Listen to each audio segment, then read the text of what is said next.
L'unité 731 était un centre de recherche biologique et chimique de l'armée japonaise qui conduisait des expériences sur les humains pendant la guerre de résistance contre le Japon.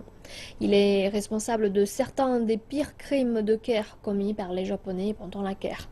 Notre reporter s'est rendu sur le site de l'unité 731 à Harbin, dans la province du Heilongjiang, nord-est de la Chine.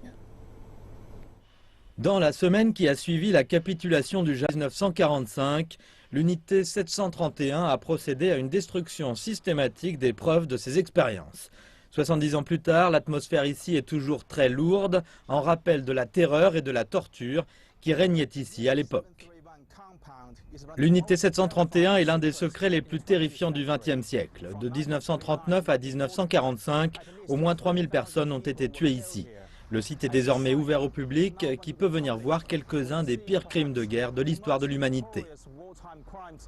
Le personnel de l'unité appelait les personnes sur lesquelles étaient conduites les expériences des maruta, en japonais des bûches. L'unité faisait des expériences sur tous ceux qu'elle pouvait, des Chinois, des Russes, des Coréens, des Mongols et même quelques Américains prisonniers de guerre. Tous étaient des victimes des soi-disant docteurs du camp.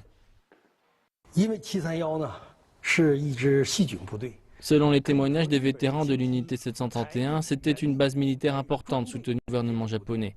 Ils avaient un budget énorme et avaient les meilleurs équipements. Par exemple, les dépenses militaires de l'unité 731 comptaient pour la moitié des dépenses de l'armée du Kwangtung.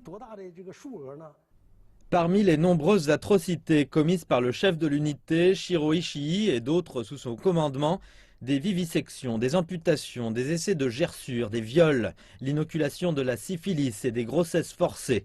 Le tout évidemment sur des êtres humains. Le but ultime, développer une capacité de guerre biologique. Ceci est un bacille-bombe, comme disait Shiro Ishii. La coquille en céramique permet à la bactérie de se libérer rapidement dans l'air. L'unité testait aussi des maladies comme la peste bubonique, le choléra, la variole, le botulisme, entre autres. Après la guerre, les soldats de l'unité ont reçu l'ordre de ne rien dire sur leurs activités. Et même à ce jour, le gouvernement japonais n'a pas reconnu les atrocités commises au sein de l'unité 731, malgré les preuves découvertes sur le site. Certains Japonais ont en revanche choisi de parler. Les crimes de guerre commis par l'unité 731 ont eu des conséquences irréversibles sur le peuple chinois et les victimes des autres nations. C'est seulement par l'honnêteté face à l'histoire que le Japon pourra avoir un avenir. La Chine marque les 70 ans de la victoire dans la guerre de résistance contre le Japon cette année.